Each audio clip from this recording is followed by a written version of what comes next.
November 29, 1944. South of Japan, the night ocean was perfectly still. Too still. Beneath the black surface, light flickered faintly from the largest ship ever built by the Empire. 70,000 tons of armored steel gliding through darkness, carrying the pride and desperation of a nation that refused to surrender. The aircraft carrier Shinano had been at sea for less than 18 hours. She was the size of a skyscraper turned on its side, her decks wide enough to hold a city block. Every weld, every rivet, every drop of oil in her engines had been forged under the belief that she was unsinkable. And yet, in that silence, something invisible was stalking her. At 3:17 a.m., a faint rumble vibrated through the hull. Then came 4 deep explosions that shook the sea itself. The lights dimmed, pipes burst, and the massive ship began to list to starboard. Officers shouted orders, sailors ran barefoot through knee-deep water, and somewhere below decks, a single steel door refused to close. The ocean had found its way in. No one on board yet understood what had happened. They didn't know that beneath them 6 American torpedoes had been fired by a submarine. They had never even detected the USS Archerfish. They didn't know that within 7 hours, the greatest carrier Japan had ever built would become its greatest loss. What followed that night would rewrite naval history. Shinano was not a ship meant for battle. She was meant for symbolism. She existed to prove that Japan could still build something that defied reason, that size and armor could outlast defeat. But the ocean had no respect for pride. It simply waited. And when the cracks came, it moved in quietly, relentlessly, like time itself, reclaiming steel. Every man aboard that night believed they were sailing on an indestructible fortress. Every man would soon learn that belief does not float, it sinks. The roar of machinery faded into groans of twisting metal, the smell of paint and oil mixed with seawater, and above the chaos, the ship's siren wailed one last time before dying out. Somewhere in the dark, a sailor whispered, "This can't be happening." Not to Shinano. They called her unsinkable. The ocean called her bluff. Do you believe human pride can make something truly invincible? Comment 1 if you think the tragedy of the Shinano began long before that night. Or hit like if you believe fate, not human error, decided her end. To understand why Shinano was born, we must first look at what Japan had lost.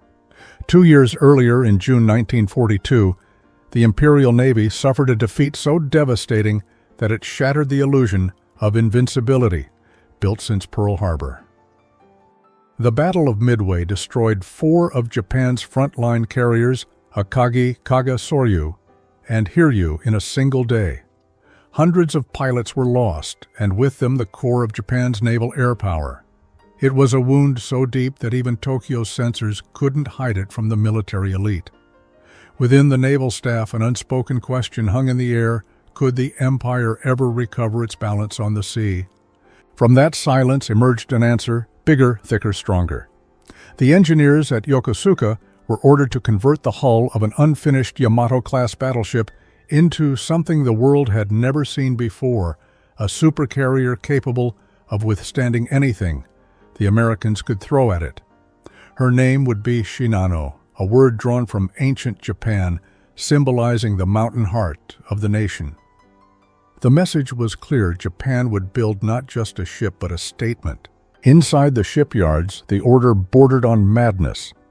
The Shinano's displacement would reach 70,000 tons, twice the size of any American carrier at the time. Her armor belt measured 7.5 inches thick, and her flight deck, made of hardened steel instead of wood, was designed to resist direct bomb hits. She would carry over 100 aircraft store, 4,000 tons of fuel, and serve as a floating repair base for other carriers. Her designers boasted she could survive 12 torpedo hits and still sail home. But beneath those claims lay a deeper truth. Shinano was not born from confidence, but from fear. The Imperial Navy knew its shipyards could no longer match America's industrial tempo. While U.S. factories launched new carriers every few weeks, Japan could barely finish one. The Shinano was an act of defiance, a way to prove that craftsmanship could still stand against mass production, that precision welding and loyalty could outlast endless American steel. In the workshops, welders worked under blackout conditions, sparks flashing like fireflies against the cold plates of armor. Some had lost brothers at midway, others whispered prayers as they hammered rivets. They believed the ship could restore their nation's dignity. Every clang of steel against steel carried both faith and exhaustion. A shipyard worker later recalled, "We were not just building metal, we were building hope. But hope has weight." By late 1944, Japan's situation was collapsing. American B-29s were already bombing the home islands. Fuel was running out. Pilots were being trained in weeks instead of months. And still the Admiralty insisted that Shinano must sail unfinished if necessary, because to delay was to admit weakness. In the meeting room of the Naval Ministry, one admiral reportedly said, "Let her be seen by the people. They must know that the empire still breathes." That single sentence sealed her fate. By November 1944, the Shinano stood in dry dock, her hull gleaming under dim floodlights. Her interior smelled of raw steel and primer paint. She had never completed her watertight testing. Her communication lines were still temporary, and her pumps had never been fully calibrated. But the symbol had to move. Orders were issued she would depart for Kure Naval Base to complete her fitting out there. When the final inspection report warned that the bulkheads were incomplete and the watertight doors might not hold under pressure, the officer in charge was told, "She is armored. She is Shinano. She will not need them." The arrogance was not in her steel, but in the men who believed steel could replace caution. That night, beneath the hum of welders finishing last-minute work, a small group of engineers stood on the dockside, watching the giant's hull glisten in the light. One of them whispered, "We built her too fast." Another replied, "No, we built her too late." In that moment, Japan's greatest ship was already doomed, not by the enemy, not by the sea, but by the illusion that pride could substitute for readiness. "Do you believe human pride blinds us more than any enemy?" could comment one. If you think Japan's race for symbols, not strategy, sealed Shinano's fate, or hit.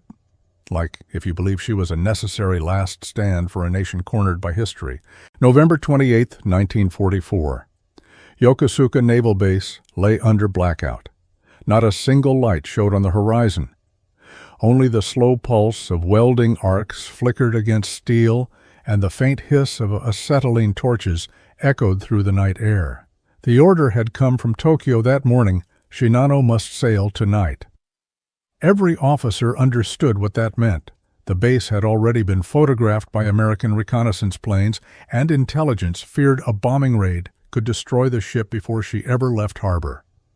The ship was incomplete, but delay was no longer an option.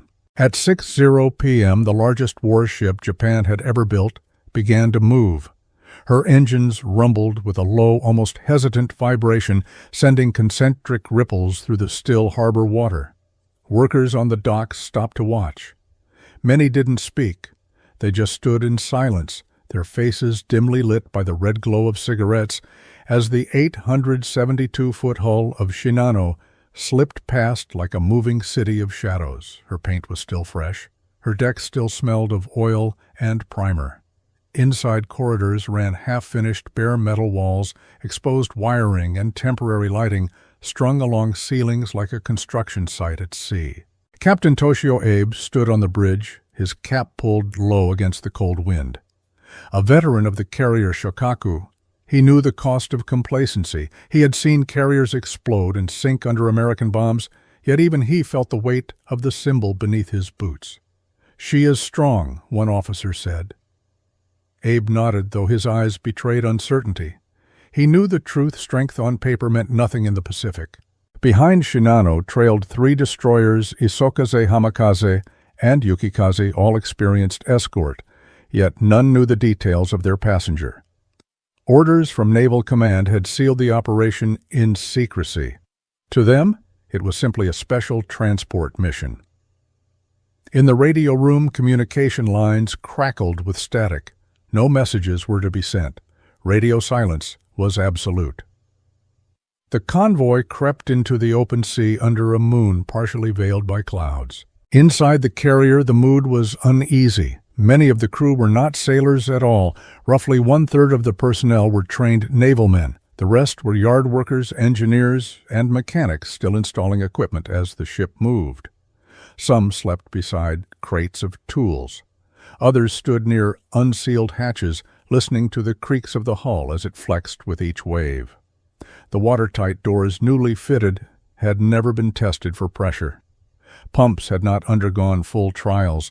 Bulkheads were unfinished, their steel edges raw and sharp. It was a strange voyage, half warship, half construction site. Yet on the surface, there was confidence. Japan's newspapers had spoken of a new weapon that would turn the tide. Officers spoke in low voices about what would happen once Shinano joined the fleet at Kure, how she would carry aircraft and spare parts, how she would be the heart of a new task force. But no one said aloud what everyone knew: fuel shortages and air losses had already crippled Japan's Navy.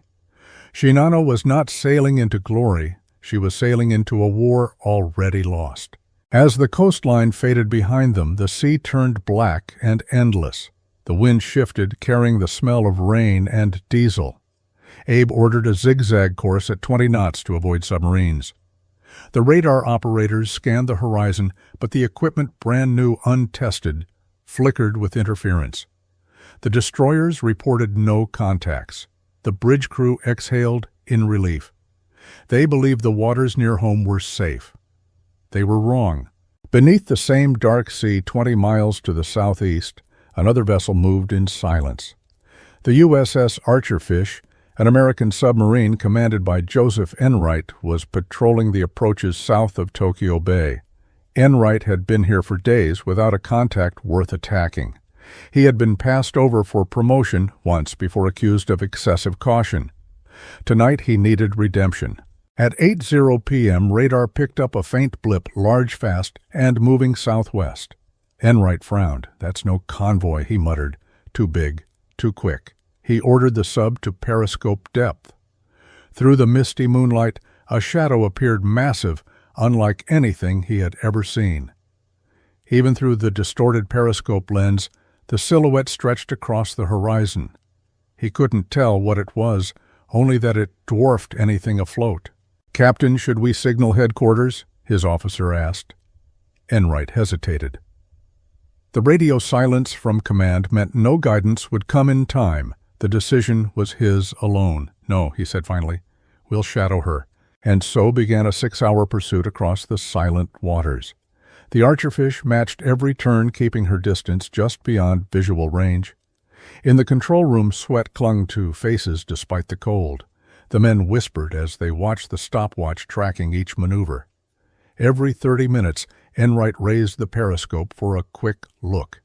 The target loomed ahead, a dark mountain gliding across the horizon. By 3:00 a.m., Shinano made a slow, sweeping turn to starboard, exposing her broadside. Enright recognized the opportunity instantly. "Standby tubes 1 through 6, he said. The submarine's bow swung into firing position. The crew waited motionless. The tension was so thick that even the hum of machinery seemed to fade. Fire. 6 torpedoes streaked away into the night. 45 seconds later, 4 detonations thundered through the deep. The submarine's hull trembled from the shockwave. Inside Shinano, the explosions echoed like the heartbeat of a dying giant. The sea returned to silence.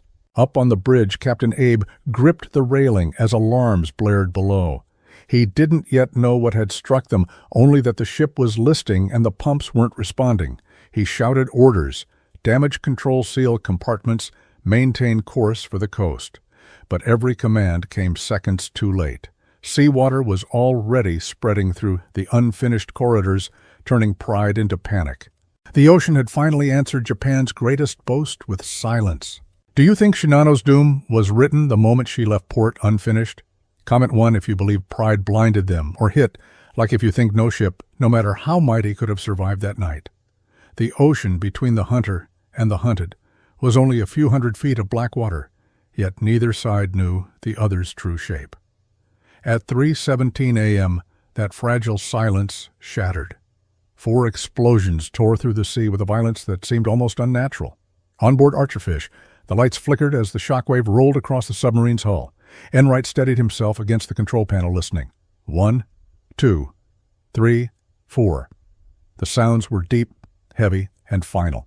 Then silence again. No depth charges, no counterattack, only the dull vibration of distant secondary detonations. In the dim red light of the control room, the sonar operator turned slowly toward Enright. "Direct hits, Captain," he whispered. Enright didn't respond. He just stared at the clock, marking each passing second, waiting for the ocean to reveal what he'd done. He had fired 6 torpedoes. 4 had struck something colossal. But what exactly had he hit? A carrier, a battleship, or perhaps an empty transport convoy? The silhouette had been unlike anything he'd ever seen. He couldn't know that he had just hit the largest warship ever built. 200 feet above them, the Shinano trembled like a wounded animal. 4 torpedoes had struck her starboard side in quick succession, each punching holes below the armored belt where her protection was weakest. The explosions flooded 3 boiler rooms and several storage compartments. Steel bulkheads buckled, lights flickered out. In the lower decks, pipes burst, scalding steam filling the corridors. Sailors scrambled to their posts, slipping in water mixed with oil.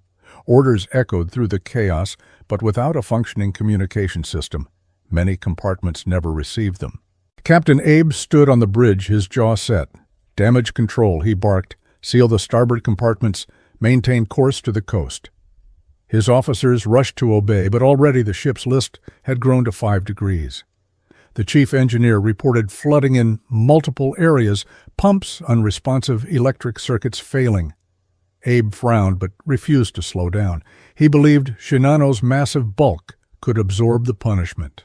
"Full speed ahead," he ordered. "We reach shallow water before dawn." It was a fatal mistake. Speed forced seawater deeper into the damaged hull. The pressure spread the flooding from one compartment to the next, where unfinished welds and unsealed joints gave way. Engineers worked desperately with makeshift tools, wooden planks, mattresses, even wrenches jammed into leaking pipes. The ship was bleeding from within, but the crew didn't yet realize how fast the wound was spreading. On Archerfish, Enright ordered the submarine to dive deeper, 350 feet silent running. The men waited for the inevitable retaliation. They expected depth charges, sonar pings, the thud of destroyers dropping explosives. None came. The hydrophone operator shook his head. "No screws, no propeller noise. They're not chasing us." Enright exhaled slowly. "They don't know where we are." He didn't know it then, but he had just performed one of the most perfect submarine attacks in history. 6 torpedoes fired 4 hits, no counterfire. The ocean above him was still almost peaceful, while somewhere in that darkness 70,000 tons of steel were dying by inches. Back aboard Shinano, the minutes passed like hours. Officers ran through the corridors shouting orders, but half their telephones were dead and the voice tubes were clogged with water. Damage control teams struggled to coordinate. Every decision took precious minutes to reach the bridge. By 4:00 a.m., the list had increased to 10 degrees. The pumps were running manually, now their motors shorted by flooding. Crewmen cranked them by hand, sweat mixing with salt water. They could hear the groaning of the bulkheads below, a deep metallic moan that vibrated through their boots. Captain Abe refused to panic. "We will hold," he said. Shinano was built for this. He trusted the steel beneath his feet, unaware that the ship's armor was designed for bombs, not underwater explosions. The damage was below her protection in the untested lower compartments. There, seawater crept forward relentlessly, filling the stern, reaching the ammunition stores, washing over electrical junctions that sparked and hissed. At 4:30 a.m., one of the escort destroyers, Hisokaze, approached, cautiously signaling by light. "Are you hit?" The signalman replied, flooding, controlled. It was a lie told by necessity. Admitting the truth might have caused panic. On the flight deck, sailors gathered quietly, watching the horizon glow faintly with the first signs of dawn. The ship was no longer moving at full speed. Her engines strained against the weight of thousands of tons of water inside her hull. In the control room of Archerfish, The crew finally allowed themselves to breathe. Enright ordered a course change to the east, away from the target. "Keep her deep," he said. "We wait for daylight before surfacing." For the next several hours they heard faint noises through the hull, muffled explosions, the sound of breaking metal, then silence again. "She's going down," someone whispered. Enright didn't answer. He simply nodded once and said, "Plot our position. We'll log it at dawn." By 5:00 a.m., Shinano's list had reached 15 degrees. Water was flooding through the lower decks faster than any pump could handle. The ship's generators failed one after another. Emergency lighting flickered, casting the corridors in ghostly orange hues. Officers tried to maintain order, but panic was spreading. Some men were ordered to abandon lower compartments that were already waist-deep in seawater. Others fought to keep machinery running using lanterns to navigate the darkness. Captain Abe stood at the bridge windows, watching the horizon brighten. He could see Mount Fuji faintly silhouetted against the dawn, a distant symbol of home. "We can still make it," he told his first officer. But even as he spoke, the ship began to slow. The engine sputtered, then died. The Shinano had lost power completely. For the first time since the torpedoes hit, Abe hesitated. The deck beneath him tilted again, a slow but unstoppable roll to starboard. 15 degrees became 20. Seawater sloshed across the hangar deck, soaking machinery and ammunition crates. The destroyers circled helpless to assist, afraid to approach the massive listing carrier. The order to abandon ship was still withheld. Abe refused to give up his command. The Shinano had been built as proof of Japan's resilience. Now she was proof of something else, the cost of believing that pride could replace preparation. By the time the sun rose fully, the ocean around her was covered in a thin sheen of oil. Men clung to debris, calling for help that couldn't come. The ship's great hull tilted farther, its bulk groaning as compartments collapsed under pressure. 70,000 tons of pride were sinking into the sea, one compartment at a time. "Do you think Captain Abe should have ordered evacuation earlier?" Comment 1. If you believe pride kept him from saving more lives. Or hit, like if you think he had no choice but to go down with his ship. By dawn, Shinano was dying in slow motion. The horizon had turned gray, the sea calm and cruelly indifferent. From the air she might have looked majestic, still a colossal ship gliding on open water. But below the waterline, chaos ruled. 4 torpedo wounds had opened her flank like knife cuts in flesh. And now seawater poured through every corridor, every shaft, every joint the builders hadn't sealed. Inside the boiler rooms, the water was waist-deep and rising. Steam hissed from broken valves, mixing with the stench of oil and burnt insulation. Men fought to keep the pumps running, but the electrical panels had shorted out minutes after the hits. Now they turned the crank handles by hand, their muscles, trembling faces blackened with soot and salt. One petty officer screamed for a wrench. Another passed him a crowbar instead. They jammed it against a ruptured pipe, trying to slow the flood. It didn't matter. For every gallon they expelled, 10 more came rushing in. On the hangar deck above, men were hauling ammunition crates and spare parts to higher levels. Each thud of footsteps echoed through the cavernous hall. The carrier's list had increased to 20 degrees. The starboard side of the deck tilted toward the sea. Equipment rolled across it, crashing into bulkheads. A crate of aircraft engines broke loose, smashing a line of sailors against the wall. The lights flickered, then died, completely plunging the massive interior into a dim half-light from the open hangar hatches. In the communications room, the operators were trying to re-establish contact with the escorts. The radio flickered weakly, its batteries nearly drained.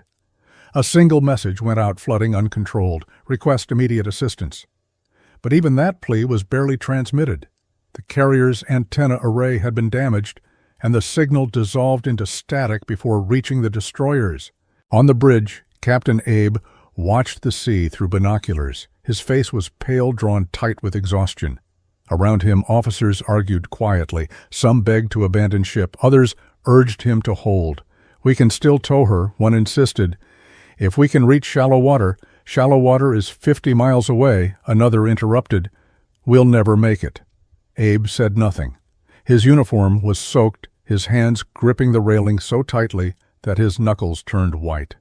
"We will not abandon Shinano," he said finally, "not while she still floats." Below decks, Lieutenant Nakamura, the engineering officer, was already preparing for the worst. He had sealed off 5 flooded compartments, but the water was now pushing against bulkheads that were never designed to hold such pressure. The sound of the metal warping was unmistakable, a low, grinding moan like an animal in pain. "She's twisting," Nakamura said quietly to his men. "The keel is under stress." They nodded but kept working, hauling tools and makeshift plugs to slow the leaks. One sailor found a narrow compartment where the floor had already buckled. He wedged a wooden board against a gap, then shouted to another man to bring mattresses. Together they jammed them into the space, hoping to stem the flow. For a few moments the leak slowed. Then the mattress burst upward, propelled by pressure, drenching both men. One slipped, fell into the water, and vanished before anyone could reach him. There was no time to look for him. By 7:00 a.m., the list had reached 25 degrees. The destroyers had drawn closer now, circling like anxious dogs. They could see the great ship's starboard side, submerged, her flight deck slanting toward the waves. They radioed repeatedly, asking if assistance was required, but no reply came. Inside Shinano, the communication lines were dead, the corridors echoing only with shouts and metal clanging. In the mess hall, a group of mechanics were trapped when a bulkhead door jammed. They pounded on it with wrenches and boots, shouting for help. The sound carried faintly through the ventilation ducts, but was drowned out by the roar of water below. Some tried to climb through maintenance hatches, but the angles were steep, the ship's tilt too sharp. A young sailor named Saito, barely 19, managed to force open a small hatch leading upward. He turned back, trying to help another man through, but the deck shifted suddenly beneath their feet. The light vanished. When the rescue team reached that section an hour later, they found only floating tools and oil. On the bridge, Captain Abe finally faced the truth. The ship's engines had stopped. The list was now over 30 degrees. The sun had risen high enough to glint off the waves, lapping at the lower hangar openings. "Order the destroyers to tow," Abe said quietly. His officers relayed the message by signal lamp. Ropes and cables were fired across the water, attached to the carrier's bow. For a few minutes there was hope. The destroyers strained at full power, their propellers churning the sea into foam. The cables went taut, groaning under the load. Then one by one they snapped steel, recoiling with deadly speed, whipping through the air like blades. One cable sliced through the carrier's railing. Another struck a sailor across the chest, killing him instantly. At 9:00 a.m., the ship was dead in the water. The order to abandon ship still had not come. Men gathered on the slanted deck, staring out at the horizon, waiting for a command that didn't arrive. Some jumped on their own, clinging to debris or rafts. Others refused to move, believing they would be court-martialed for disobedience if they left. The discipline that had built Japan's Navy now held its men in place as the ocean rose to claim them. Inside the lower decks, compartments were collapsing one after another. The sound was deafening steel, twisting rivets, snapping bulkheads imploding under the immense pressure. Air pockets burst like thunderclaps, sending waves of compressed air through corridors. Men were hurled against walls. The carrier's giant armor belt, meant to protect her from torpedoes, now trapped water inside her sinking hull. At 10:00 a.m., Shinano rolled past 30 degrees. The order finally came. All hands abandon ship. But it was too late for many. The starboard rail was already under water, and the port side rose like a cliff above the sea. Men slid across the tilted deck, grasping at cables ladders, anything that might hold them. Some jumped into the oily water below, disappearing beneath waves that boiled with debris. On the bridge, Captain Abe refused to leave. He removed his cap, smoothed his hair, and looked one last time toward the coastline, barely visible in the haze. "I will stay," he said quietly. His officers tried to protest, but he raised a hand. A captain's duty ends where his ship does. Moments later, the bridge tilted sharply. Water surged through the windows. Abe vanished into the sea with his command. At 10:57 a.m., Shinano rolled completely onto her side. Her massive hull rose briefly above the waves, then slipped beneath stern first, leaving behind only a boiling patch of foam and drifting wreckage. The largest warship ever built had lasted just 17 hours at sea. Of the 400 men aboard, barely 1080 survived. The rest were swallowed by the silence they had believed armor could defeat. Do you believe Captain Abe's refusal to surrender was courage or denial? Comment 1 if you think he died with honor. Or hit, like if you believe his pride doomed hundreds who could have been saved. When the sea finally closed over Shinano, the sound vanished almost instantly. The thunder of tearing metal, the screams, the grinding of collapsing bulkheads, all were consumed by the ocean's indifference. For a few seconds there was nothing but the hiss of bubbles and the low moan of water filling empty spaces. Then came the silence. In that silence, hundreds of men clung to the wreckage scattered across the surface. Oil spread in a black sheen that glistened beneath the pale morning sun. Debris, wooden planks, life vests, crates, bits of machinery floated in every direction. Survivors called out to each other, their voices hoarse from seawater and smoke. "Over here, help me." Some shouted names, others simply prayed. The destroyers circled cautiously, their crews staring in disbelief. Moments earlier, they had been escorting the mightiest ship in the Imperial Navy. Now she was gone, erased from existence in less than a day. One of the destroyers, Yukikaze, lowered ropes and nets pulling men from the oil-stained sea. Many were barefoot, their uniforms' torn faces coated in soot and salt. Some were silent, their eyes blank. Others sobbed as they climbed aboard, leaving behind shipmates still drifting on the waves. The officers of the escort ship stood on deck, unable to look at the water for long. One sailor later wrote, "The ocean smelled like metal and death. It didn't feel like we had lost a ship. It felt like we had lost something much larger."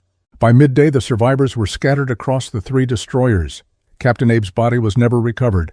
The sea had claimed him as surely as it had claimed his command. The men spoke little. When one young officer asked if they should radio Tokyo, his commander shook his head. "Not yet. Not a word until we reach port." They knew the consequences of speaking too soon. News of such a disaster could break morale across the entire fleet. When the ships reached Kure Naval Base, they docked under tight guard.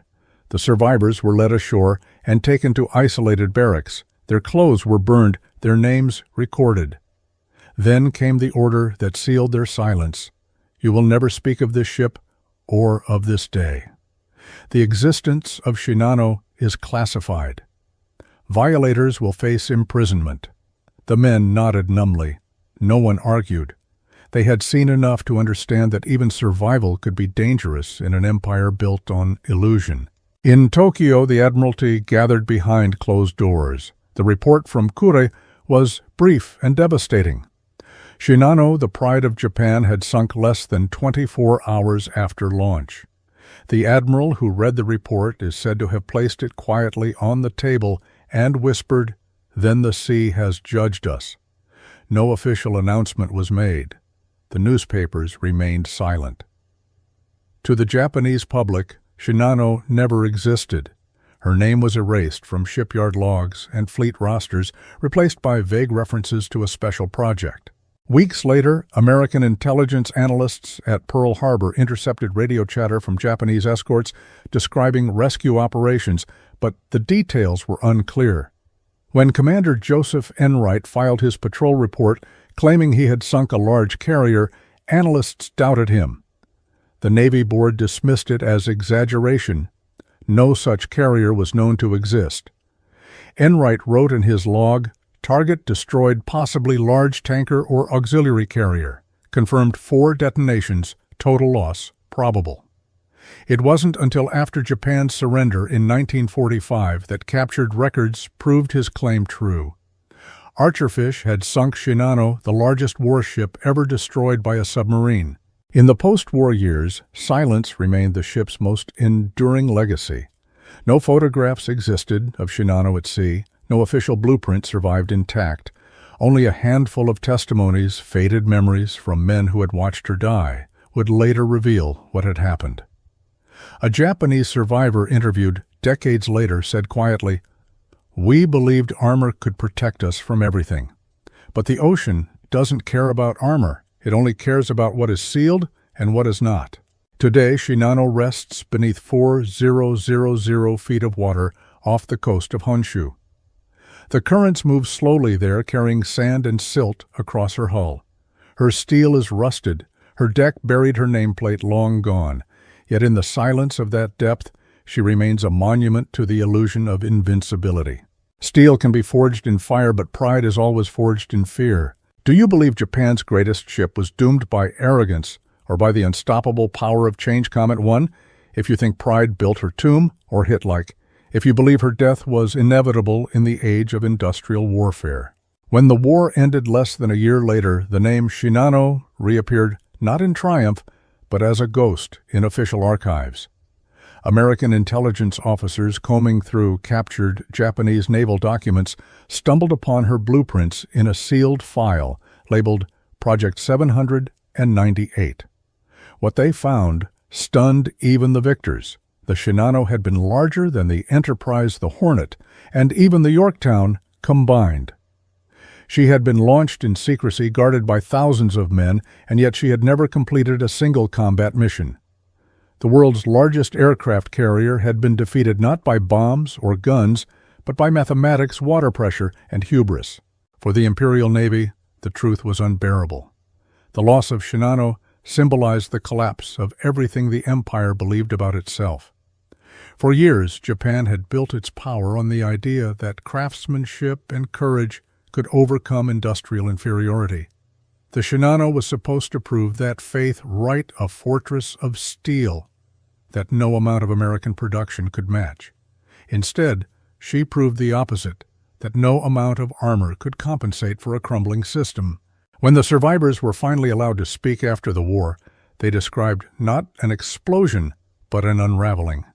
"It wasn't the torpedoes that sank her," one former engineer said quietly. "It was the decisions made long before she ever touched the water."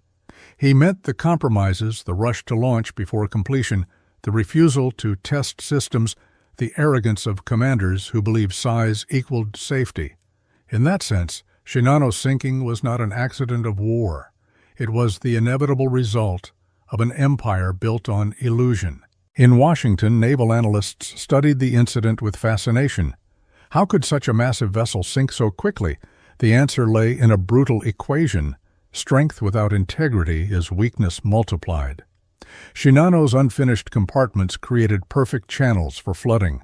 Her untested pumps failed instantly. Her armor, while thick, became a trap that sealed water inside.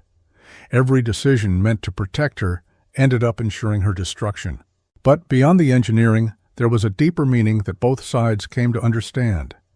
Shinano marked the end of an era, the age of the supership. The Yamato-class battleships, once symbols of invincible firepower, were already obsolete by 1944. The future belonged to mobility, precision, and adaptability. Submarines that moved unseen beneath the surface. Aircraft that struck from miles away. Radar that could track enemies beyond the horizon. Shinano was the last of the giants, and the ocean proved there was no place left for giants. In the post-war years, Japan would rebuild itself not with armor, but with innovation. The same engineers who once welded steel plates for carriers began designing civilian ships, trains, and aircraft with an obsession for precision and safety. The nation that once chased invincibility learned to master efficiency. The lesson of Shinano lingered quietly behind that transformation, that perfection without humility is a blueprint for collapse. For the Americans who had hunted her, Shinano became a symbol of redemption. Commander Joseph Enright, who had once been criticized for caution, received the Navy Cross for his attack. His submarine, Archerfish, was awarded a Presidential Unit Citation, the highest honor for a crew in wartime service. Yet, when asked about his victory years later, Enright didn't boast. "We didn't even know her name," he said in an interview. "She was just a shadow on the water. We fired because we had to." We learned afterwards what she was. It still feels unreal. It was more than just a victory. It was a revelation. The Archerfish proved that in the industrial war of the 20th century, intelligence, patience, and calculation could destroy what brute force could not. No fleet, no nation could rely on sheer weight or armor anymore. The battlefield had become invisible, fought with codes, sound waves, and machines that thought faster than men. In Japan, the memory of Shinano remained forbidden for decades. The shipyard workers who had built her rarely spoke of it except in whispers. One welder interviewed in the 1960s summed up the tragedy in a single line: "We were told to build her strong. We were never told to build her ready." That sentence became the quiet epitaph of the Shinano, carved not on stone, but into history. Today, the ship's wreck lies buried under 4,000 feet of silence, its steel corroded, its story complete. Divers have never reached her. The ocean guards her secrets with the same indifference it showed that night in 1944. Yet her legacy remains visible above the waves in every design that values adaptability over arrogance, in every doctrine that measures readiness not in size but in precision. The Shinano was meant to restore pride. Instead, she became a lesson written in salt water that pride, when armored too heavily, becomes its own weakness. She was built in darkness, launched in haste, and lost to silence. But her story endures as a monument not to strength, but to understanding. Do you believe the age of invincible machines truly ended with Shinano? Comment 1. If you think her loss marked the turning point of modern warfare, or hit like, if you believe humanity will always try to build something unsinkable, no matter how many times the ocean proves us wrong. December 1942, Pittsburgh.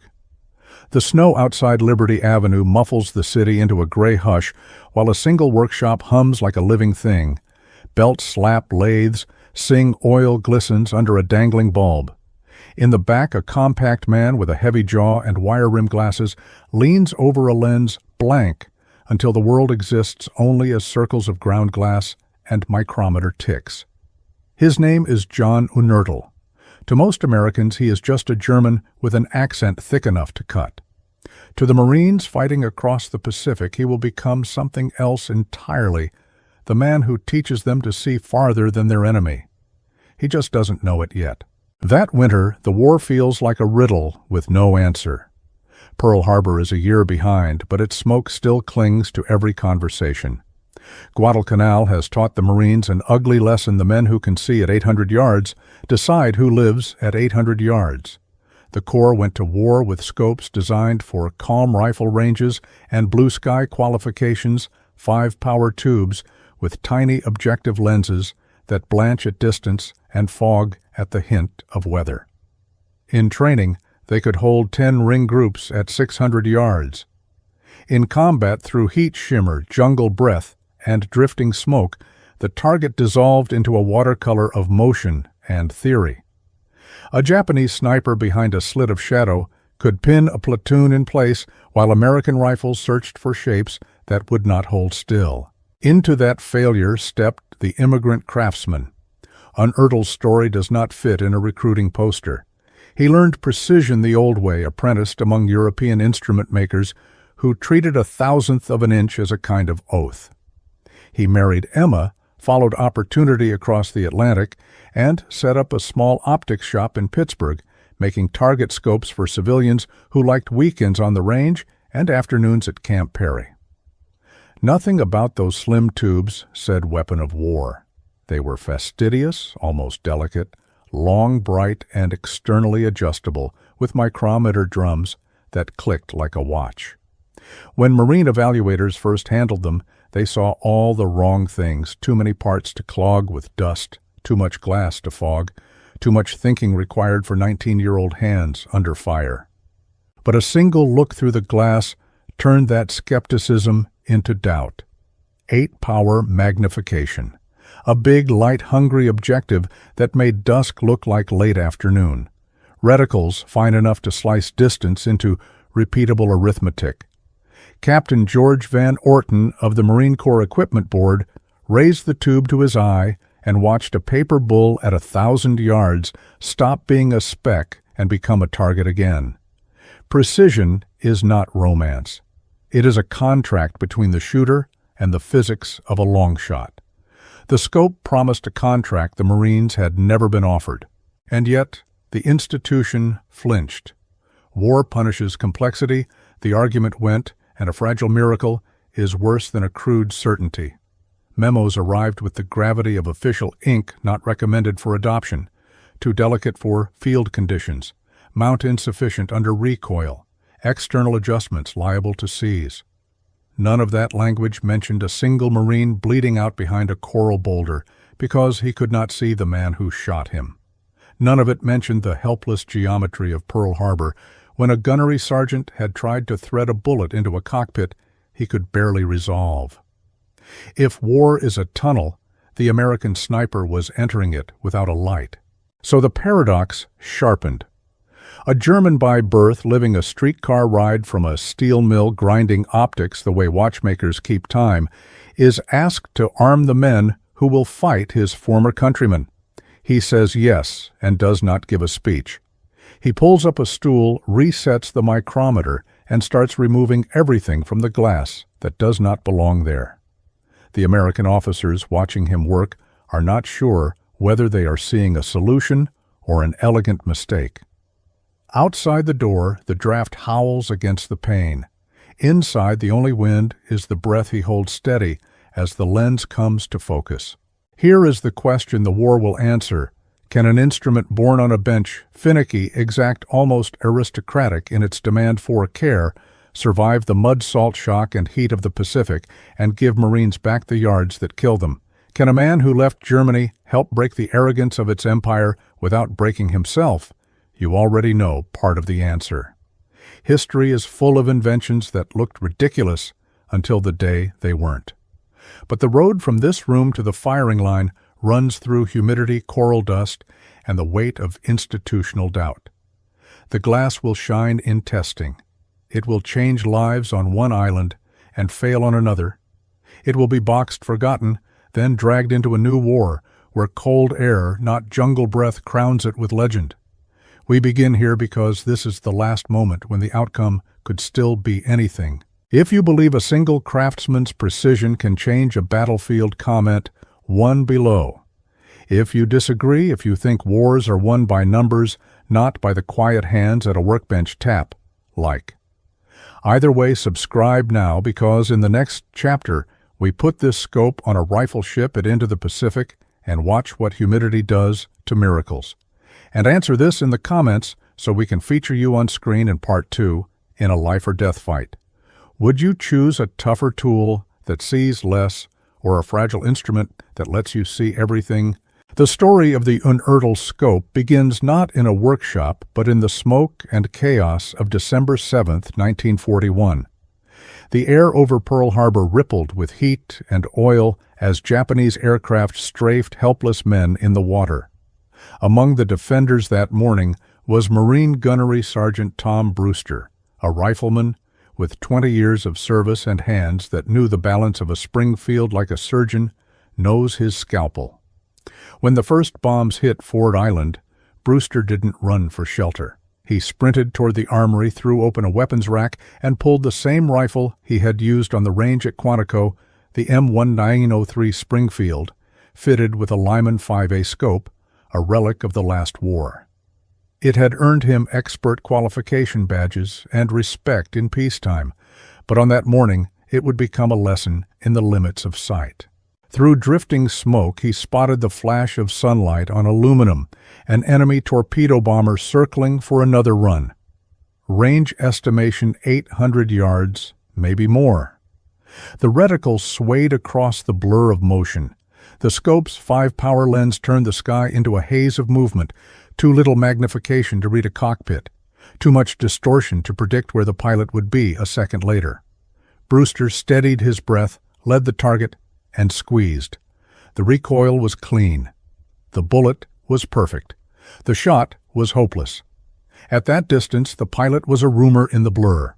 Brewster missed completely, and the aircraft continued its slow arc of destruction, machine guns spitting at the men below. That single miss was echoed across 1,000 islands and 100 firefights. The Marines went to war with the same optical technology they had used in 1918, 5 power scopes designed for paper targets under good light and dry weather. In the Pacific, there was no such thing.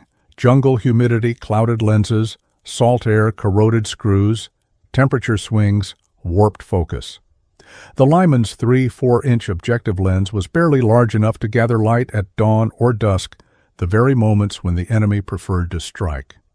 Reports from Guadalcanal and Tarawa told the same story. American riflemen could shoot accurately, but they could not see far enough to fight back.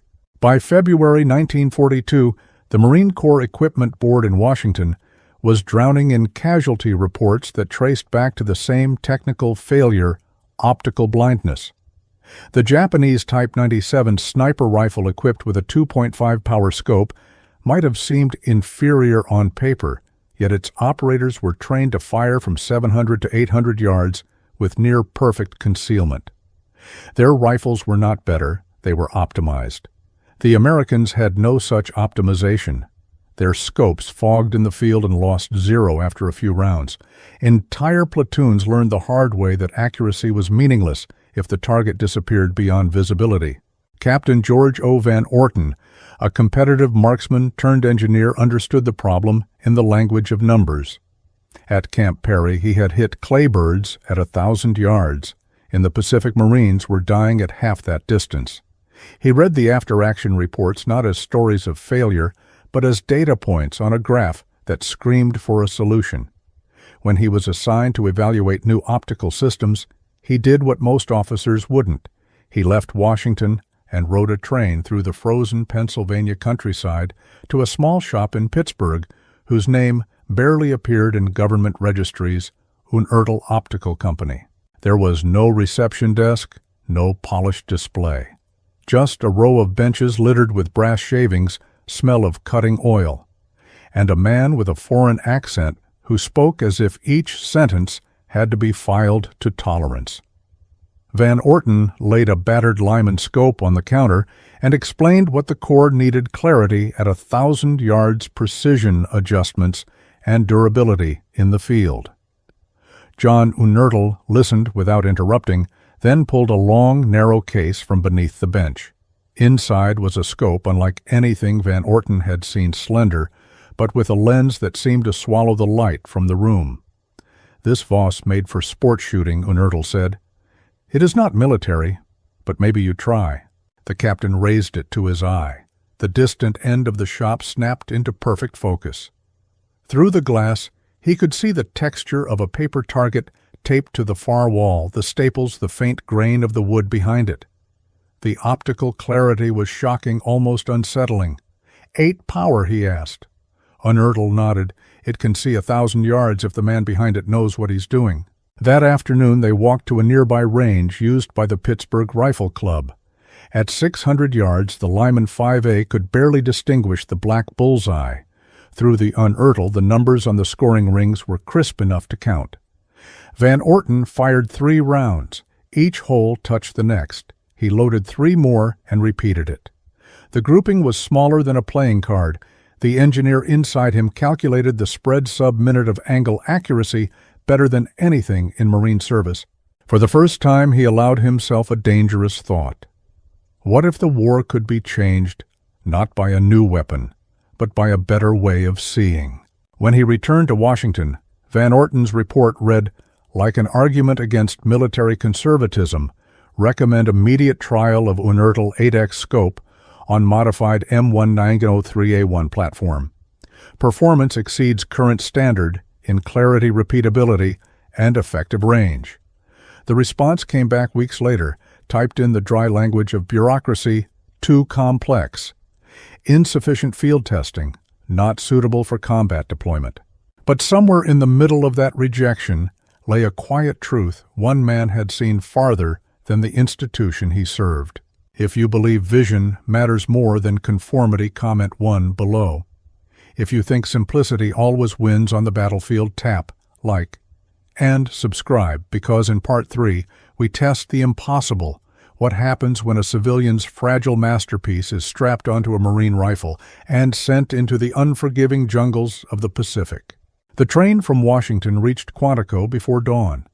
Frost crusted the barrels stacked near the rifle range, and the smell of oil mixed with coffee rising from tin cups.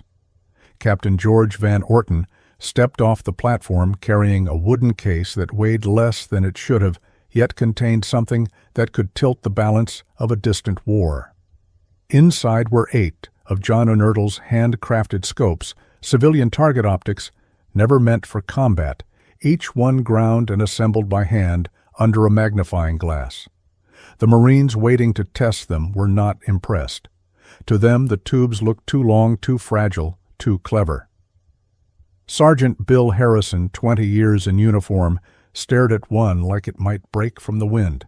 "That thing's got more moving parts than a pocket watch," he said. The watch comparison was not far off. Each Unertl 8X scope had external micrometer drums that clicked in precise increments of a quarter minute of angle. The adjustment screws ran on polished brass threads. The lenses were matched pairs aligned by hand until they formed an image of impossible sharpness. The scope body was narrow but long, mounted on sliding rings to absorb recoil. It was the kind of instrument that belonged in a laboratory, not a foxhole. And yet the first time Van Orton sighted downrange, even the skeptics leaned closer. At 600 yards, the paper target looked like an arm's length away. He could see the staple holes, the torn edges, where previous rounds had grazed. He squeezed the trigger. The rifle barked, the scope slid backward smoothly, then returned to position under its spring tension. 3 shots made a single hole. The range officer peered through a spotting scope and lowered it slowly. "That's not possible," he muttered. But it was. They pushed the test farther. At 800 yards a distance that most Marine rifles couldn't even pretend to reach with accuracy, the Unertl scope still delivered clarity sharp enough to count the serrations on the bullseye. The wind shifted. Van Orton dialed 2 clicks of right correction, half an inch on paper, and the next round landed dead center. Data sheets filled with numbers that no one in the Corps had ever written before: 3.5-inch groups at 600 yards, 5-inch groups at 800, sub-minute of angle precision. When the scores were tallied, Harrison's skepticism had evaporated. If the war was fought on a rifle range, he said this thing would win it. But the rifle range was not the Pacific. Back in Pittsburgh, Unertl read every report with a craftsman's pride and a refugee's anxiety. He had built something that could help the country that had given him asylum. But that country didn't trust him. To Washington, bureaucrats, he was still a German with impeccable timing, a man with a thick accent, selling precision glass in the middle of a war against Germany. He had fled the Reich because he refused to make optics for the army that bombed London, yet now found himself explaining to American officers that he was not a spy. "You make these for Zeiss before the war?" one colonel asked. "Yes," Unertl replied quietly, "and that's why I left." His patriotism would never be loud, only precise. Each scope he shipped carried his initials etched discreetly near the eyepiece, a signature smaller than a fingerprint. He worked through nights grinding lenses, balancing tolerances, by feel teaching a handful of assistants to treat every measurement as sacred. There was no production line, just benches, calipers, and the sound of fine grit against glass. In March 1942, the Marine Corps Equipment Board ordered a limited batch for field evaluation, 100 scopes each, mounted on modified M1903A1 National Match rifles. The order came with caveats thick as armor plating, field test only, not for full-scale deployment. Maintenance responsibility lies with unit armorers. Translation: if it breaks, it's not our fault. At Camp Lejeune, the first Marines assigned to the sniper program unpacked the crates with the reverence reserved for contraband. The rifles gleamed. The scopes looked like jewelry. Corporal James Mitchell, a farm kid from Kentucky, cleaned his scope as if it were a newborn animal. He had spent his boyhood hunting white-tailed deer, across long ridgelines, judging distance by instinct, not math. When he peered through the 8-power lens and saw a target 900 yards away float into focus, he felt like he'd been given a new sense. "Feels like cheating," he wrote in his diary. For weeks, the men trained learning to adjust parallax and windage with gloves, off-memorize click values by muscle memory, and protect the glass from the smallest smear of oil. Their instructors warned them the scope was fragile, that it needed care like an instrument, not abuse like a shovel. Most nodded, some smirked. No Marine wanted to believe the success of his mission could depend on the whim of humidity or a grain of sand. By the end of the trials, the results were undeniable. The uneartled scopes allowed consistent hits at distances where the naked eye could barely identify a target. They turned skilled riflemen into surgeons of distance. The field reports that returned to Washington used words the military rarely printed, astonishing, revolutionary, beyond expectation. But with each report came a warning: too delicate for sustained combat, requires excessive maintenance, risk of fogging, and zero drift. Colonel Sterling, head of the equipment board, read those warnings with grim satisfaction. "Gentlemen," he told the room, "war isn't fought under glass." His logic was simple. Anything that needed this much care didn't belong in a campaign fought on salt water and volcanic ash. The board officially rejected the uneartled system for general issue. The rejection might have been the end of the story, if not for the war's appetite. The Marines were bleeding across coral beaches. Japanese snipers owned the ridgelines. Commanders in the field demanded better optics, any optics, even fragile ones.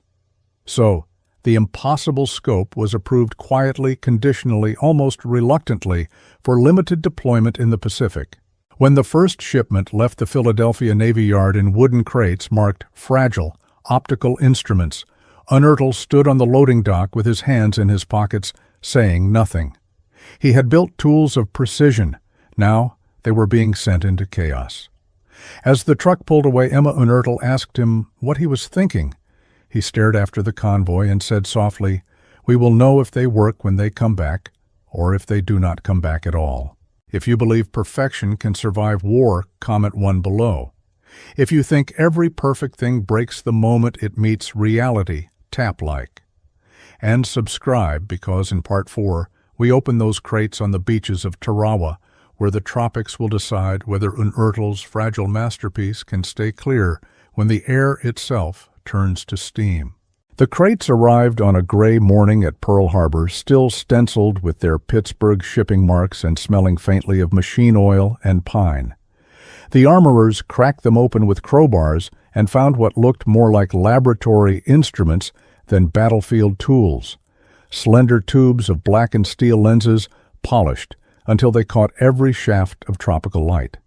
Each scope came wrapped in tissue with a typed instruction sheet, reminding the user to keep the glass dry, to avoid impact, to lubricate the mounts after every firing session. The men laughed. In the Pacific, there was no such thing as dry. By the time Corporal James Mitchell's rifle reached the beaches of Tarawa, the laughter had turned to a quiet kind of fatalism. The island was a smear of coral and smoke, a furnace of humidity so dense it blurred the line between air and sea. Salt mist rolled in with every wave. Within hours, rifles that had performed flawlessly in North Carolina began to sweat rust at the seams. The delicate external adjustment drums on the Uneartle, scopes those polished brass micrometers that had ticked so perfectly under test conditions, seized with the first spray of salt. One twist too hard and the mechanism locked solid. Mitchell wiped condensation from his lens for the 100th time and cursed softly. The first day's fighting had shown him the problem with perfection. It assumes the world will cooperate. The glass fogged from inside, not outside. The moment the temperature changed sun to shade, burst of rain heat from a shot, the internal surfaces misted over like breath on a mirror. His first target, a Japanese machine gun nest hidden in a clump of scrub palms, was barely visible through the milky haze. He guessed at the silhouette-adjusted elevation by memory and fired. The round struck low. A second later, a burst of enemy fire chewed the sand inches from his elbow. Across the island, similar stories unfolded. Marines found themselves fighting enemies they could not clearly see. The scopes that had dazzled range officers at Quantico now refused to track, slipped under recoil, and demanded constant cleaning that no one had time to perform. Armorers dismantled them in the field, dried them over small fires, reassembled them only to watch the lenses fog again minutes later. The tropical air was a living thing. It invaded, corroded, and ate metal alive. The after-action report from Tarawa was polite in its brutality. Unertl 8X scope exhibits superior clarity under controlled conditions, but is unsuited for sustained field use. External adjustments vulnerable to corrosion. Moisture infiltration causes fogging, excessive maintenance required under combat conditions. It might as well have read a masterpiece that dies the moment it breathes. In Pittsburgh, John Unertl read those words by the dim light of his desk lamp. He had been receiving letters from the Corps every few weeks, at first statistics, then field notes, and finally silence. The latest envelope contained not data, but pain. One page was stained with watermarks and written in a hand that pressed too hard into the paper, "Sir, this thing is more fragile than my grandmother's china. Out here, there's no way to keep it alive.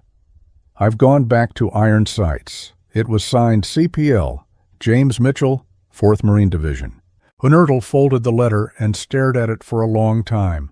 His wife Emma found him that night still sitting in the workshop, the lamp burning low. "It failed them," he said, "not because it was wrong, but because the world is crueler than the test bench." She poured him coffee and placed it beside his hand.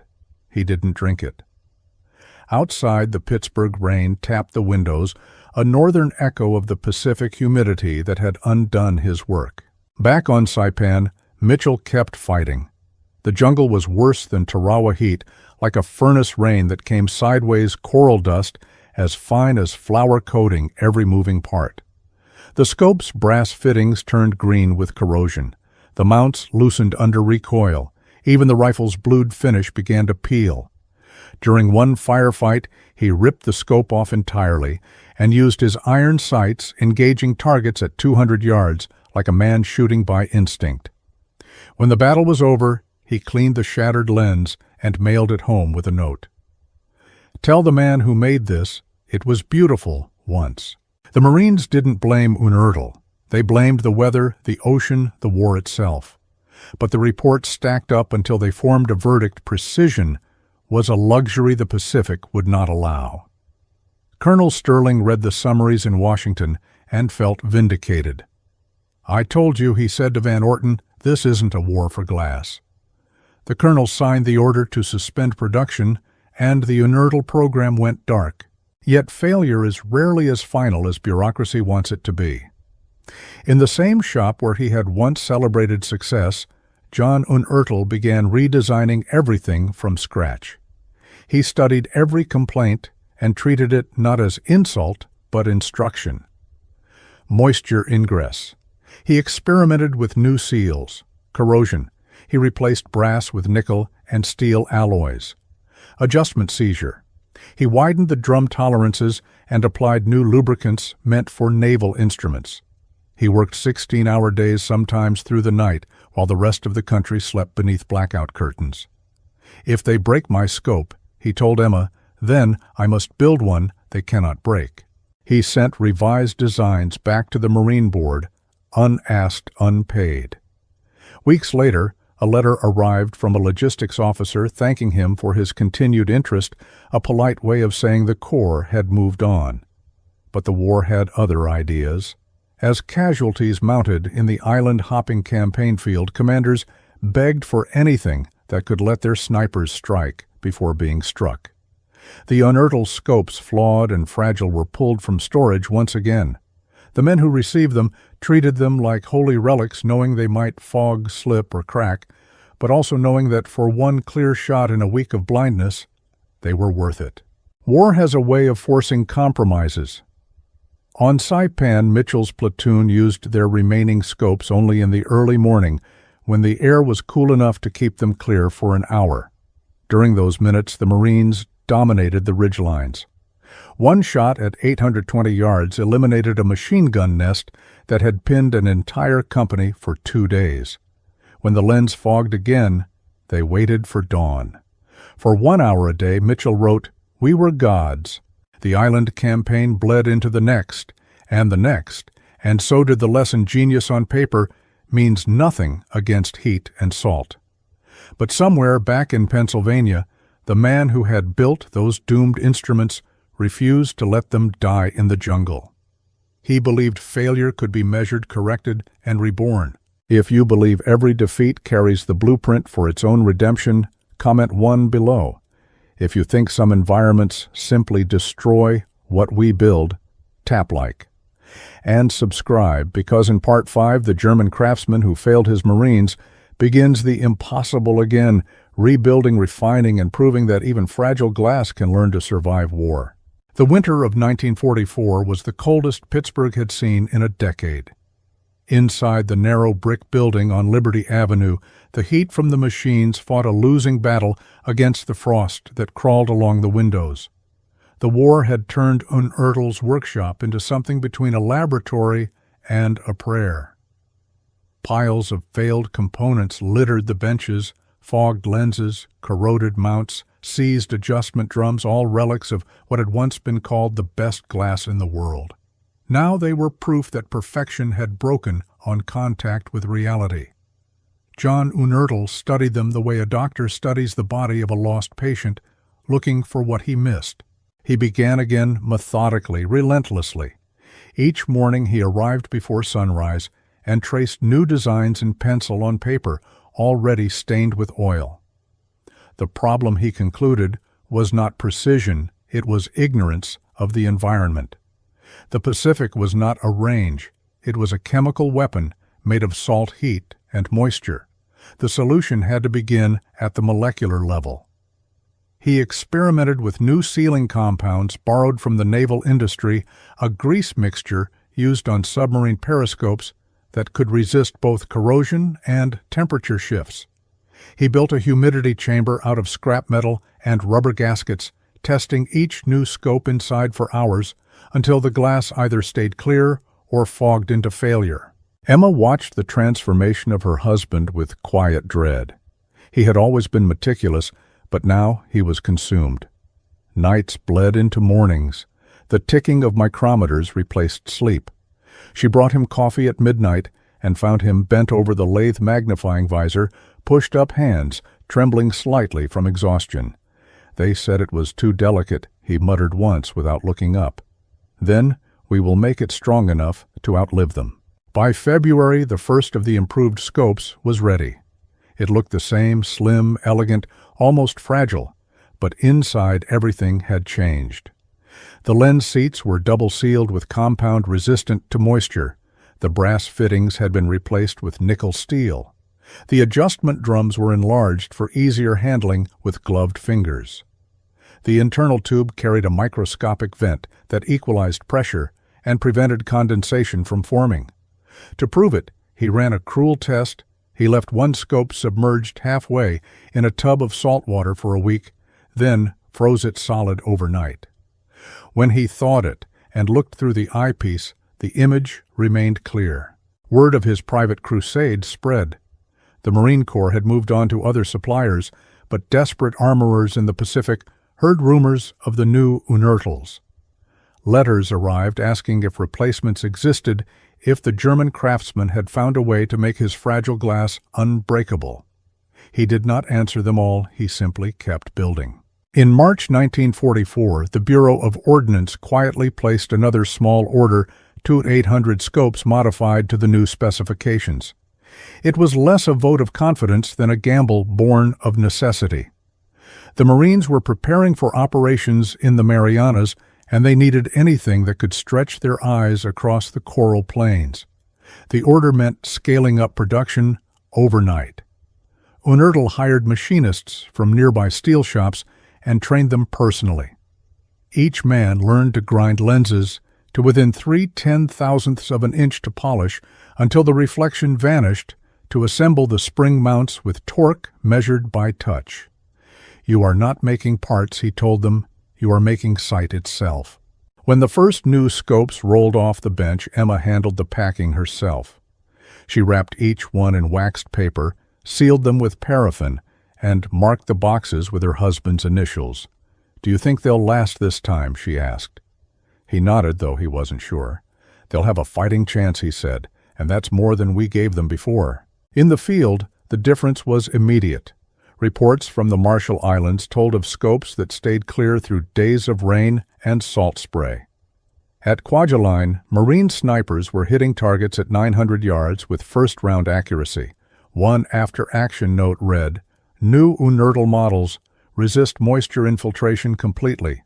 Adjustments remain functional after prolonged exposure to salt air. Confidence in weapon system restored." For the first time since the program began, the data matched the promise. James Mitchell, now a seasoned sniper with scars on his shoulder and a new rifle in his hands, received one of the improved scopes in May. The first time he looked through it, he smiled. The image was crisp colors, bright, even under gray skies. During a dawn engagement near the lagoon, he spotted a Japanese observer on a ridge nearly 1,000 yards away. He held his breath, adjusted 2 clicks for wind, and fired. The figure dropped instantly. "No fog, no slip, no excuses," he wrote in his journal that night. The glass works. The new generation of Unertal scopes turned up across the Pacific Saipan, Tini, and Guam. Each one carried the marks of its handmade origin, tiny imperfections invisible to the eye, but enough for an expert to know it was crafted, not manufactured. The Marines learned to trust them again. They cleaned them like religious artifacts, passed them between units as tokens of luck. The scopes were not indestructible, but they had crossed the line from fragile to faithful. Back in Pittsburgh, the pressure nearly broke John.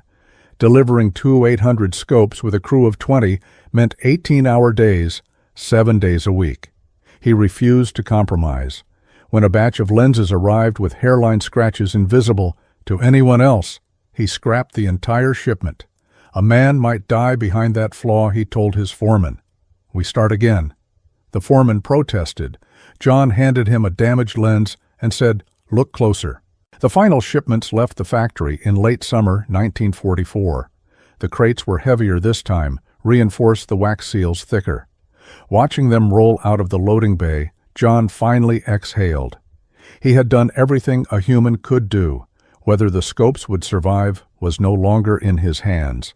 Weeks later, a telegram arrived from the Marine Corps Equipment Board field tests successful. Unertal scope approved for continued issue. Congratulations on outstanding performance. There were no medals, no headlines, just those words. John read the message twice, folded it carefully, and tucked it into his ledger. "It took a war to teach us how to see," he told Emma. By the end of 1944, the Unertal 8X scope was no longer a fragile curiosity. It was the standard of excellence for long-range precision. But its maker never sought fame. When a local newspaper asked for an interview, he refused. The men who use them, he said, are the ones worth talking about. Some of those men never came home, and their rifles never returned either. On the battlefield, those slender tubes of steel and glass became extensions of human instinct eyes that remembered their maker's obsession with clarity. The same Marines who once cursed the scope's fragility now wrote home that it had saved their lives. "The glass doesn't fog anymore," one letter said, "but I do when I think how many of us might have lived if it had worked sooner." If you believe failure can be reforged into strength, comment 1 below. If you think perfection always comes too late for the men who need it most, tap like. And subscribe, because in Part 6, we open the forgotten crates of those same scopes, stored ignored, and destined to prove themselves again in a war half a world away where cold air would finally make them legendary. 5 years after the guns fell silent in the Pacific, the crates that had once carried hope gathered dust in forgotten depots. The labels had faded optical instruments handled with care, and the wax seals cracked under the slow decay of time. America was demobilizing. Factories turned from war back to peace, and the name Unertl sank into the footnotes of procurement ledgers. The scopes that had once seen across jungles and beaches were now relics packed in cosmoline and stored like fossils of a war everyone wanted to forget. Then, in June 1950, the Korean peninsula erupted in fire. The invasion from the north caught the world off guard, and within weeks the United States was at war again, this time against an enemy hidden among mountains and snowfields instead of palms and coral. The Marines landed at Busan with equipment scrounged from warehouses, whatever could be found repaired or reissued. When the quartermasters opened the long sealed crates, the smell of aged grease filled the air. Inside lay the forgotten rifles, M1903A1 national match models, each crowned by an Unertl 8X scope that hadn't seen daylight since the Pacific. At first, the Marines laughed. The scopes looked archaic next to the new semi-automatic Garands, all slender tubes and external drums, like relics from another century. But necessity has no patience for fashion. The cold was their real enemy, now temperatures dropping to 20 below zero, rifles freezing solid overnight oil, thickening like syrup. And in that merciless climate, something unexpected happened. The Unertl scopes came alive.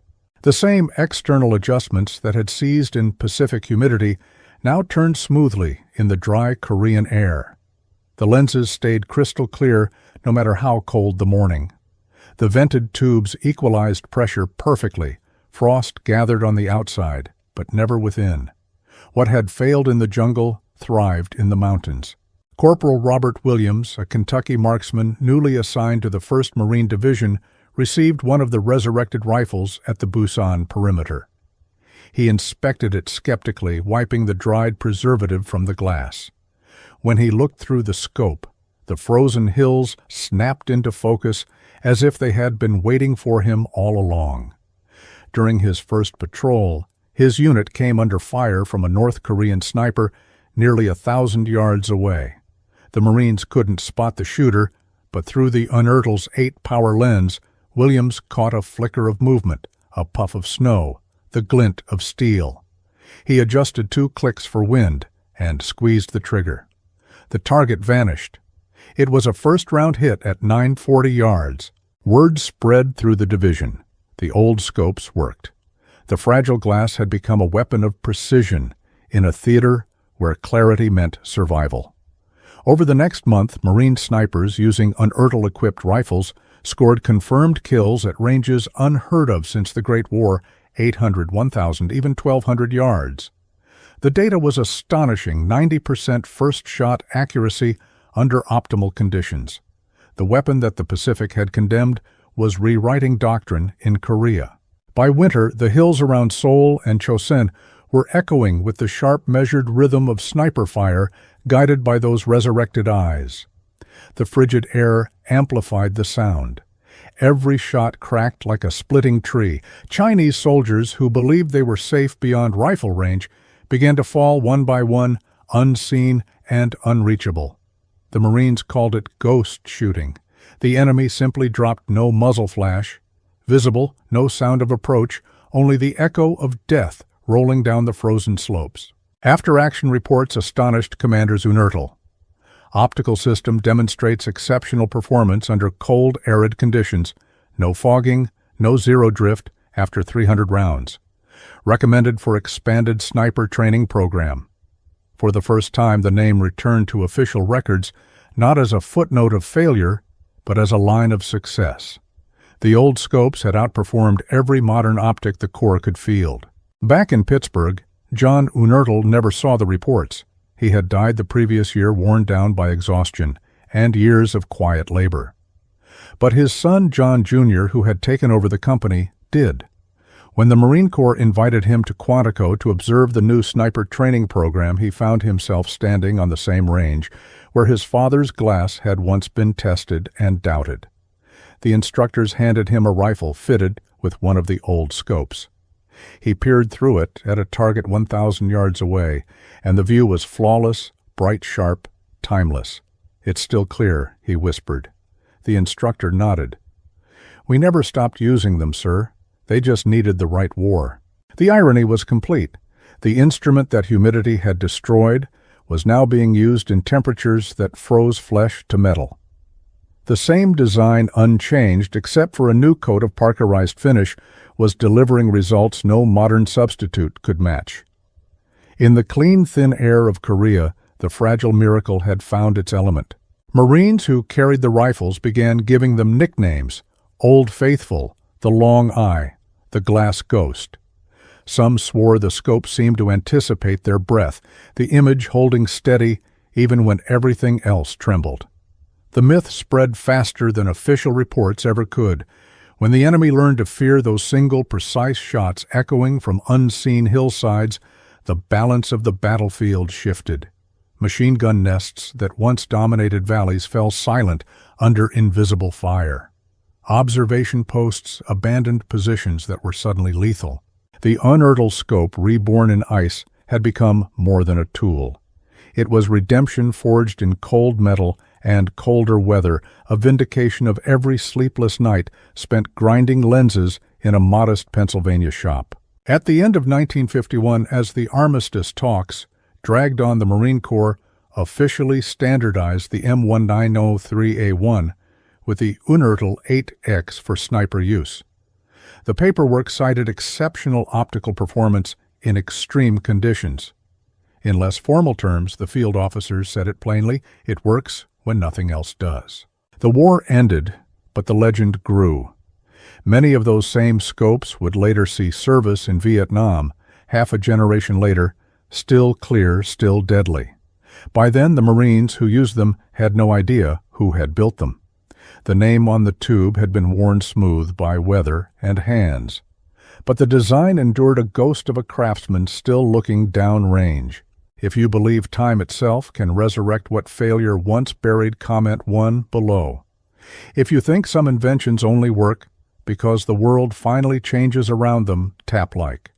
And subscribe, because in Part 7, we close the story of the man behind the glass, his death, his forgotten recognition, and the legacy that turned a German refugee's fragile idea into the most respected sniper optic in American history. The telegram arrived at the Unertl home on a cold spring morning in 1951. It wasn't from the War Department or the Marine Corps, and it wasn't written in the terse language of official recognition. It came from an old friend in Washington, a single line, typed neatly across cream paper: "Your father's glass saved more lives than anyone will ever count." John Jr. read it twice, folded it carefully, and set it beside his father's workbench. The man who had once been accused of building fragile toys for soldiers had died the week before, never knowing that his greatest failure had become his country's quiet triumph. In the months following his death, the Marine Corps began cataloging the extraordinary performance of the M1903A1 rifles equipped with Unertl scopes in Korea. The reports were clinical, but reverent dozens of accounts of confirmed kills beyond 1,000 yards maintenance logs, showing zero drift, even after hundreds of rounds notes about lenses that never fogged, no matter how bitter the cold. For the first time in its history, the Corps acknowledged that an optical system built by a single craftsman had changed the way Marines fought, trained, and survived. Yet outside the circle of armorers and snipers, the name meant nothing. There were no ceremonies, no medals, no photographs in newspapers. In an age obsessed with jets and atomic power, the story of a German immigrant and his handmade glass didn't fit. The world was too busy rushing toward the future to notice that one man's vision literally had already shaped it. John Jr. refused to let the work die with his father. He took over the shop, still small, still loud with the sound of cutting steel and grinding glass. The original blueprints hung on the wall above the lathe where his father had spent most of his life. On the first day he reopened, he walked to that bench, wiped off the layer of dust, and said quietly, "Let's see what you were really trying to do." The following decade turned the Unertl Optical Company into something larger than a workshop. Contracts came from the Navy, the Air Force, and civilian target shooters who had heard whispers about the legendary Marine Corps scopes.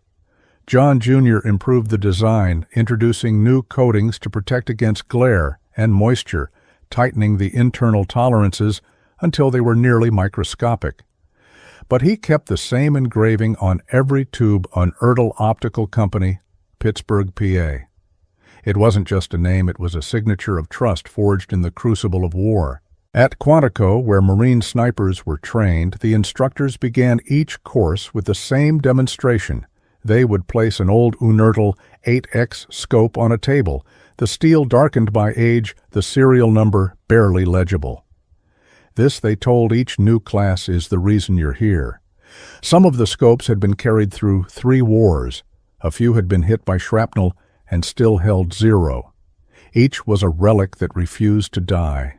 By the 1960s, when the conflict in Vietnam demanded new long-range capabilities, the Marines once again turned to the ghost of John Unertl. Hundreds of the old scopes were refurbished, fitted to modified rifles, and sent into the humid jungles of Southeast Asia, the same environment that had once destroyed them. This time, they endured.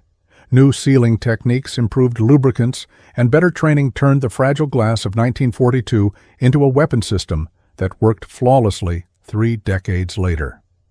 One Marine sniper, Sergeant Carlos Hathcock, used a Unertl 8X scope to record some of the longest confirmed kills of the war. When asked about it, he said simply that glass never lied. No one at the time realized they were closing a circle. The same optical lineage that had failed at Tarawa and triumphed at Chosin now saw its final proof under the oppressive jungles of Vietnam. Every shot fired through those lenses carried with it a fragment of the man who had once stayed awake through the Pittsburgh winters, grinding perfection into glass. His fingerprints were gone, but his precision remained. Back home, the shop kept working. John Jr. never expanded into mass production, never sold to corporations, and never automated the core process. He said machines could replicate precision, but not intention.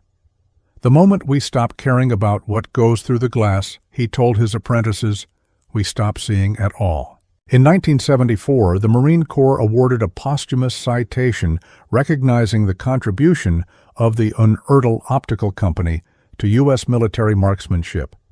It wasn't publicized beyond a short notice in a trade journal. But at Quantico, the instructors paused a class that morning and raised a toast to the man who taught Marines how to see. Even now, decades later, collectors and historians still find Unertl scopes at gun shows and estate sales, long, slender tubes with their spring return mounts and precisely knurled drums. Most still work. Look through one and you'll see not just clarity, but intention. The world comes into focus as if someone long gone is still adjusting it for you. The irony endures. The immigrant, once distrusted for his accent, gave the American military its clearest vision. His glass outlived empire's generals and doctrines. It remains one of the most exacting optical systems ever built by hand. And somewhere in the reflection of every lens he made, there lingers a ghost, a craftsman who fled a war, found another, and left behind the means to see it clearly. If you believe that craftsmanship can outlast history itself, comment 1 below. If you think true genius is always recognized too late, tap like.